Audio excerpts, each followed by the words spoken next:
Hey everybody, Bryce Koon here, Timeout featuring myself. We are, unfortunately, to our last show of the year. We're here with Henry Jones.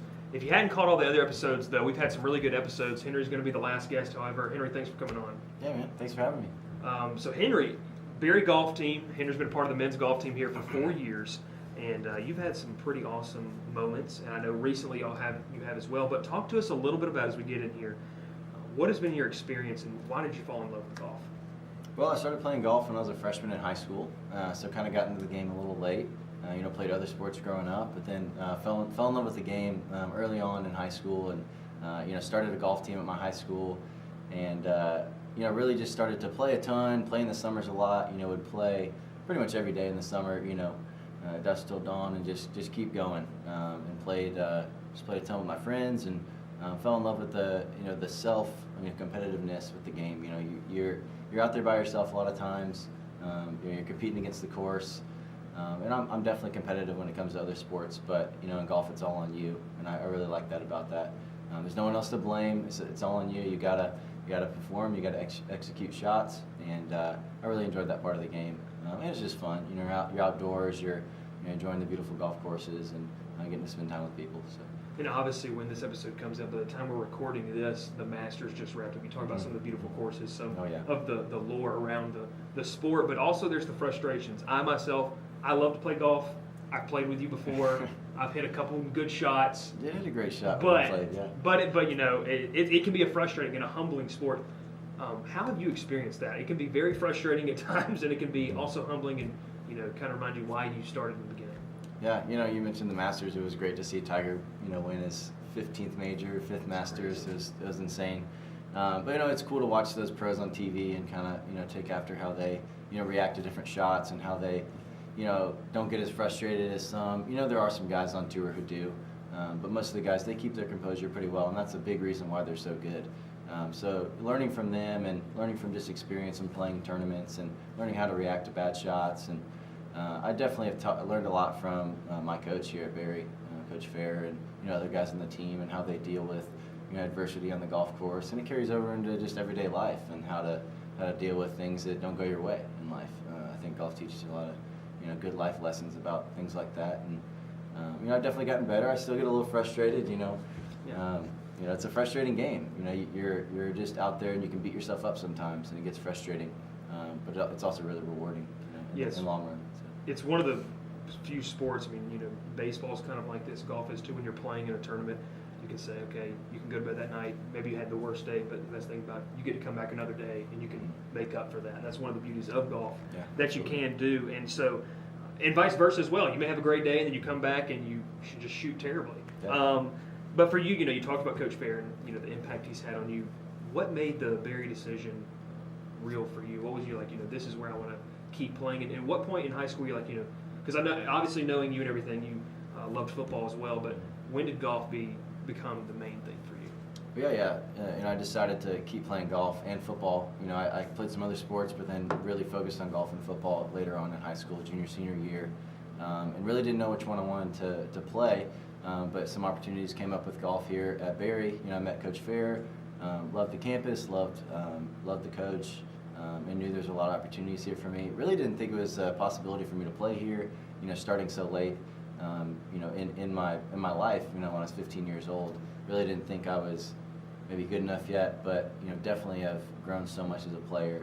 Here at Berry, and Coach Fair has been a huge part of that. And I'm just thankful for the opportunity to be able to play here. So. And you talked about you starting later on. A lot of kids, especially nowadays in sports, they start playing one sport.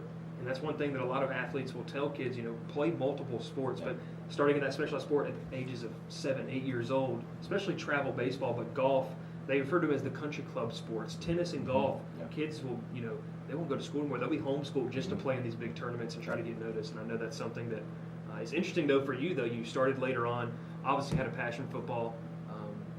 As I know and everything, you played. This man played quarterback at the lovely height of 5'10", 5'9", throwing bombs down the field up there in Cumming, Georgia. Just some fun memories. But for you specifically, making the decision to golf, and I think that's gone well for you as well. Here, you've had some awesome memories, and you can talk about over the 4 year, but specifically this past weekend at the Road Spring Classic was a big one for you all. Absolutely. Not only as a team, but for you, kind of getting on the right track and really trying to finish this season out strong. Let them know you all shot 19 under as a team. The second closest team was 6 under, so you beat them by 13 shots to win the whole tournament. How big was that for you as a team, but and you personally? Oh yeah, it was an incredible confidence booster for going into the postseason. We knew it had it in us. We had some potential, and just kind of felt like we were scratching the surface. Had a few good rounds here and there, but then like this last weekend, we kind of put it all together.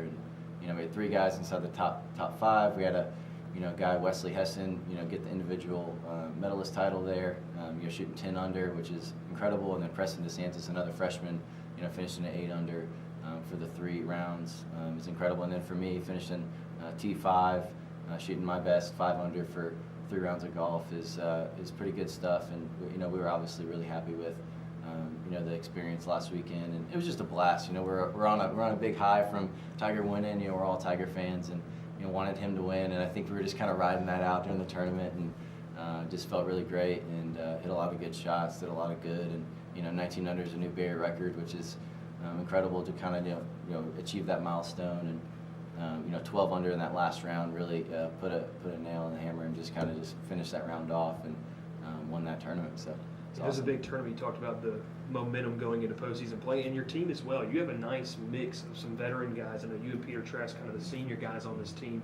Some juniors, sophomores mixed in, but this freshman class, and you have talked about this, the freshman class for the golf team is spectacular, and a couple of those guys have shown out in a big way, shooting 10 under and I think 8 under. The 2 guys were. And I know that's got to speak volumes, not only about the recruiting process of what Coach Ferry's been able to do, but just the development of these guys.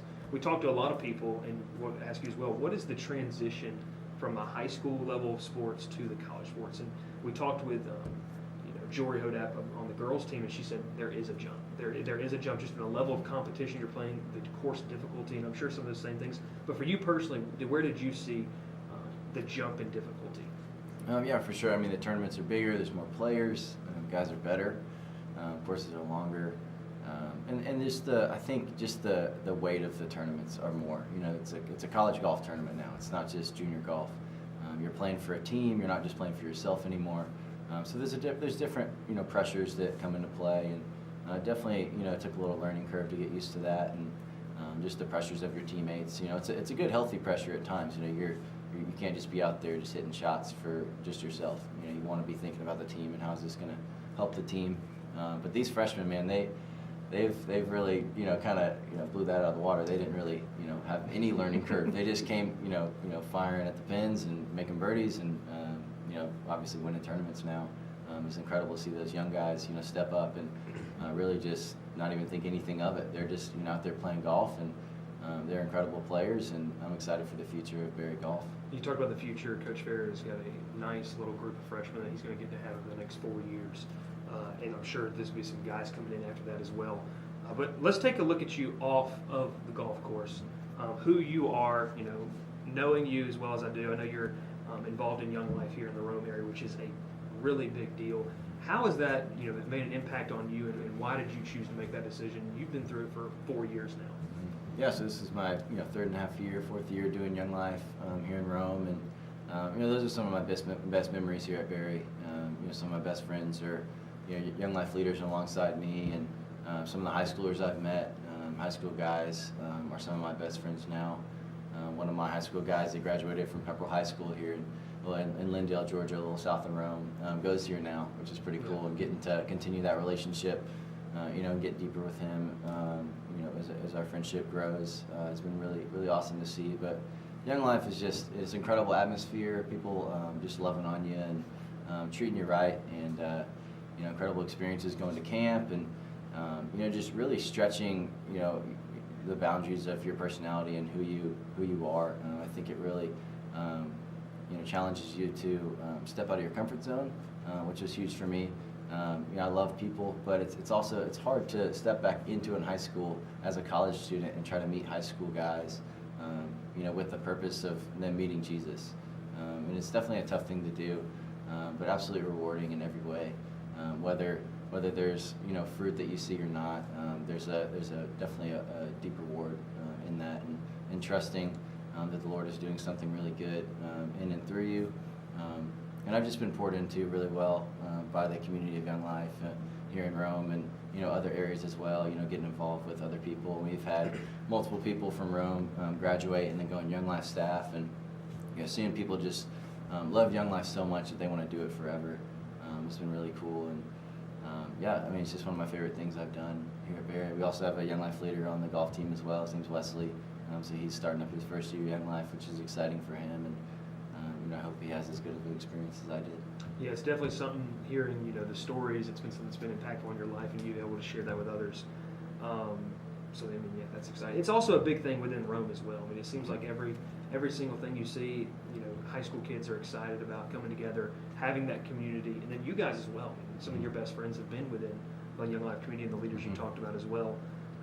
As we transition to the next question here, this is the question that everyone asks, especially as a graduating senior. You got 2.5 weeks till graduation day from the time of this recording. So, by the time this comes out, Henry might be homeless. He may have nowhere to go. Maybe living in a box. Maybe live in a box. We don't know. But Henry, what is the plan? What are you doing? Tell the audience, what are you going to be doing come May 5th, the day after graduation? Well, that's a Sunday. May 6th, the Monday after graduation. May 6th, I have a job lined up at East Lake Golf Club in Atlanta, Georgia.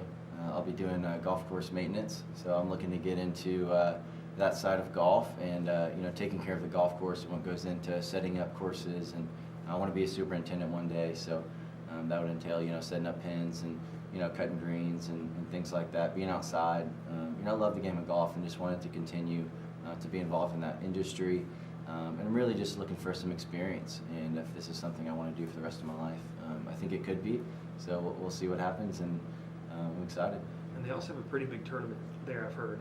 Which one is it? The Tour Championship. The Tour Championship. So it's not too shabby. This is not pretty cool. Grandpa's country club golf course. You're working in. No, so I'm an really awesome excited. Opportunity. I'm really excited to be at East Lake. It's a incredible place to learn how to just take care of a golf course. They do it perfectly with excellence, and just to learn under those guys is going to be really exciting, and maybe get to meet some pros here and there, because that tournament's coming up in August, and I'll get to be a part of setting up that course and setting up the tournament for a PGA Tour event. So, and one thing, talking to athletes, if they're not able to continue their career in the professional ranks, they want to stay around the game. So that's really cool to see the fact that you're going to be able to do that, staying around the game, staying around what you do and what you love.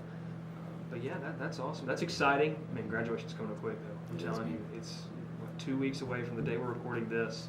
2.5 weeks away. 3 more days of class. 3 more days of class. It's interesting. And talking with you earlier, you have conference tournament during final exams. Yeah, right in the middle. Before we get to the easy questions, here's one last hard question for you. How is it balancing the student-athlete life? The classes, and especially with golf, because your tournaments happen on the weekends. So you may have to miss a Monday or Tuesday, especially for this past week, having to play that tournament. How does that work for you, and how have you been able to balance that? Well, it's tough. Balancing school and golf is not maybe my strong suit, so I don't know if I have any pointers, but I do my best, just trying to communicate with my professors and let them know what's going on with golf, and they're usually pretty understanding, and we're usually missing Mondays and Tuesdays because that's usually when we play our tournaments because we travel on the weekends to get there. So it is what it is. We miss a lot of school, but you got to get your work done. You got to, you just got to work hard. You got to grind and finish stuff off. I'm excited to finish school off for sure, though. But it's been a great experience trying to balance it all. It's just part of it. Getting to play college sports. So it's exciting. Last question for you before we get to these ones. I got one more. I just thought of it.